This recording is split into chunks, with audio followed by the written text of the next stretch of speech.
ஆதியும் மந்தமும் எல்லாரும் பெரும் சோதியையாம் பாட கேட்டையும் வாழ்த்தடங்கள். ஆதியும் மந்தமும் எல்லாரும் பெரும் சோதியையாம் பாட கேட்டையும் வாழ்த்தடங்கள். மாதே வளருதியோ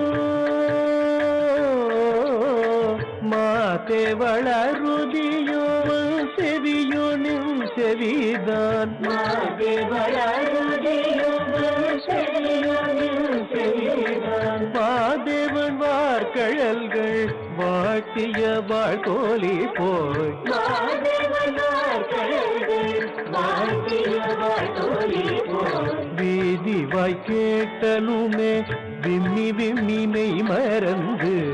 வீதி வாய் கேட்டலுமே விம்மி விம்மி மெய் மறந்து. போதரமணியின் மேல் நின்றும் புரண்டிங்கன். போதரமணியின் மேல் நின்றும் புரண்டிங்கன். ஏதேனுமாக கிடந்தாள் என்னே என்னே. ஏதேனுமாக கிடந்தாள் என்னே என்னே. இதே என் தோழி பரிசேலொரெம்பாவாய். இதே என் தோழி பரிசேலொரெம்பாவாய்.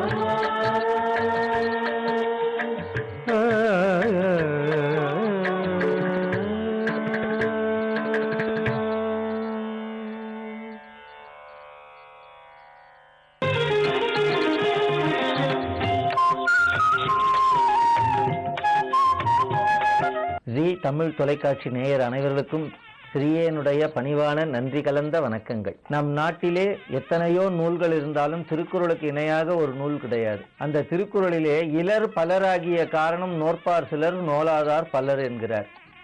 இந்த உலகத்திலே கல்வி ஞானம் இல்லாதவர்கள், பணம் இல்லாதவர்கள், கார் இல்லாதவர்கள், வீடு இல்லாதவர்கள், இப்படி இல்லை என்று ஆரோக்கியம் இல்லாதவர்கள், இப்படி இலர் பலராகிய காரணம். அப்படி இல்லாதவர்கள் நிறைய பேர் இருக்கிறார்கள், இருக்கிறவர்கள் குறைவா இருக்கிறார்கள். அதுக்கு காரணம் சொல்லுகிறார் வள்ளுவர். இலர் பலராகிய காரணம் நோற்பார் சிலர் நோலாதார் பலர் என்கிறார். நோன்புனா என்ன? உண்ணாது நோற்பர் பெரியருங்கிறாங்க. நல்ல விரத நாட்களிலே பட்னியாக இருப்பது, உணவு சாப்பிட, ஒரு நாளைக்கு அந்த உறுப்புகளுக்கெல்லாம் ஓய்வு கொடுப்பது, உண்ணாது இருந்தால் அந்த உறுப்புகளுக்கு. ஆனால் இப்போ சர்க்கரை வியாதி இருக்கிறவங்க உண்ணாமல் இருக்க முடியாது. அவர் டாக்டர் சொல்லியிருப்பார் 2 மணி நேரத்துக்கு ஏதாவது சாப்பிடணும், இல்லாட்டினா தலை சுத்தும். ஆனால் நோன்பு என்பது நம்முடைய மனவாக்கு காயங்களாக யாரையும் துன்பப்படுத்தாமல் இருப்பதே ஒரு விரதம். முஸ்லீம் பெருமக்கள் கூட நோன்பு இருப்பார்கள், 1 மாதம் இருப்பாங்க. அதுபோல நல்ல நாட்களிலே நோன்பு விரதம் இருந்து இருப்பவர்கள் ரொம்ப குறைவா இருக்கிறாங்க. அதனாலதான் இலர் பலராகிய காரணம். இந்த மாதிரி நோன்பு இருப்பவர்கள் குறைஞ்சிட்டாங்க, நிறைய இல்லாதவரிடம் இலர் பலராகிட்டாங்கிறார். இலர் பலராகிய காரணம் நோற்பார் சிலர் நோலாதார் பலர். இப்பொழுது ஆவணி மாதத்திலே வருகிற நமக்கு இந்துக்களுக்கு ஒவ்வொரு மாதமும் ஏதாவது ஒரு பண்டிகை வந்து கொண்டிருக்கும், விழா காலங்கள். அதிலே இந்த ஆவணி மாதம் சதுர்த்தி திதியிலே விநாயக சதுர்த்தின்னு வருகிறது. விநாயகன் என்ற சொல்லுக்கு நாயகன் என்றால் தலைவன் அர்த்தம். இப்போ சொல்லுவாங்க சினிமாவில் கதாநாயகன், சபாநாயகன், அப்படி நாயகன் வரும். நாயகன்னா தலைவன். வி என்றால் விசேஷத்தை குறிக்கும், விசேஷமான நாயகன் விநாயகன் வரும். இன்னொரு பொருள் வி என்றால் இல்லை என்ற பொருளிலே வரும். மலம் இல்லாதவன் விமலன், தந்து இல்லாதவளை விதந்துன்னு சொல்லுவாங்க. தேகம் இல்லாத ராஜா விதேக ராஜா என்பார்கள். அதுபோல தனக்கு மேல தலைவன் இல்லாதவன் விநாயகன். நமக்கு 6 சமயங்களை பகுத்து வகுத்து தொகுத்து கொடுத்தவர் ஆதிசங்கரர். அவர்தான். அதற்கு முன்னாடி எத்தனையோ சமயங்கள், எத்தனையோ மதங்கள், எத்தனையோ வழிபாட்டு முறைகள் இருந்தன. அதனை நமக்கு ஒழுங்குபடுத்தி கொடுத்தவர் ஆதிசங்கரர். அவர்தான் 6 சமயமாக இதை பகுத்து கொடுத்தார் இந்து மக்களுக்கு.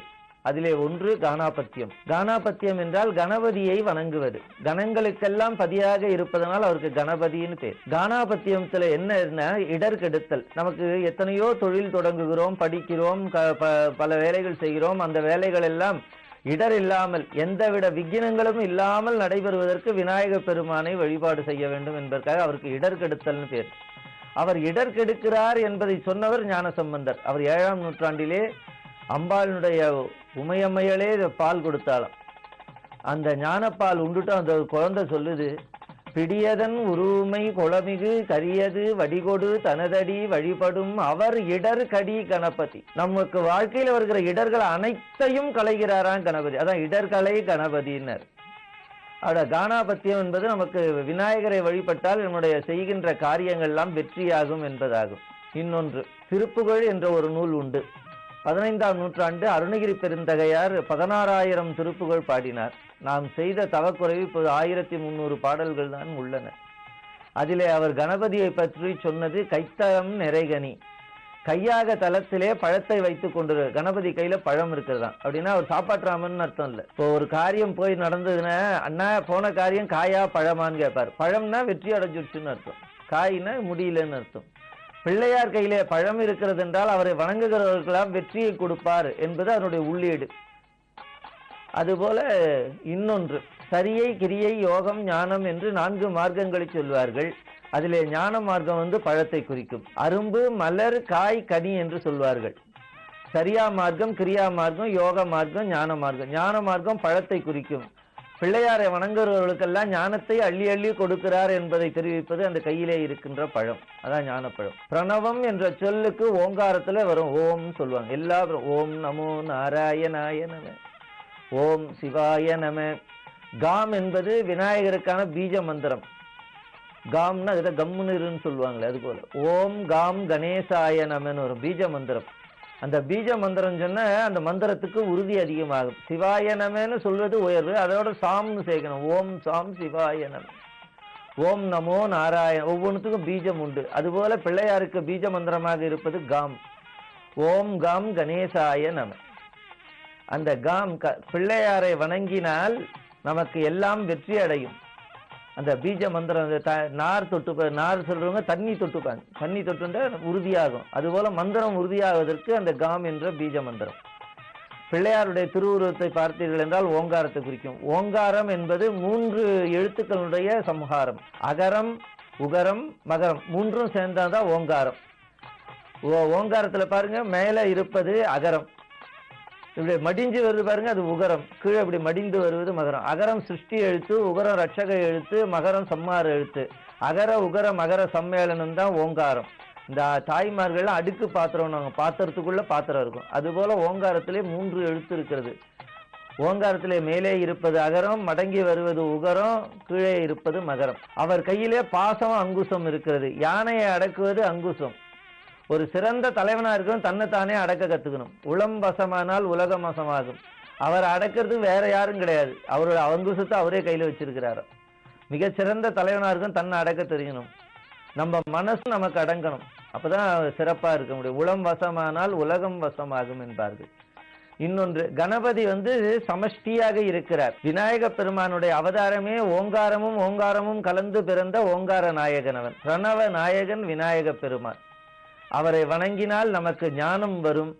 அவரை வணங்குவது ரொம்ப எளிய முறை. மற்ற தெய்வங்களுக்கெல்லாம் உருவ வழிபாடெல்லாம் பார்க்கணும். இவர் பிடிச்சி வச்சா பிள்ளையார், சாணத்துல பிடிச்சி வச்சாலும் பிள்ளையார், மஞ்சள்ல பிடிச்சி வச்சாலும் பிள்ளையார், வெள்ளத்துல பிடிச்சி வச்சாலும் பிள்ளையார். பிடிச்சி வச்சா பிள்ளையார். பிள்ளையாரப்பா வா எங்க வீட்டுக்கு வேணா வந்துடுவார், போனா போயிடுவார். ரொம்ப எளிமையானவர். ஆனா எல்லாம் செய்யவல்ல எம்பெருமான் கருணை தெய்வம். அதுவும் இந்த ஆவணி மாதம் சதுர்த்தியிலே வணங்கினால் மிக சிறப்பு. விநாயகராகவல் எல்லா நாளும் படிக்கணும். தவறாமல் படித்தால் நம் வாழ்க்கையில எந்த இடரும் இருக்காது என்பதை சொல்லி ஜி தொலைக்காட்சி நேயர்களுக்கு விநாயக பெருமான் திருவருள் முழுவதும் கிடைக்க வேண்டும் என்று அந்த எம்பெருமான் திருவடிகளை வாழ்த்தி, வாழ்க வாழ்க வளம் பல சூழ்க என்று சொல்லி இந்த அளவிலே இந்த வார்த்தையை நிறைவு செய்கிறேன். எல்லோருக்கும் வணக்கம்.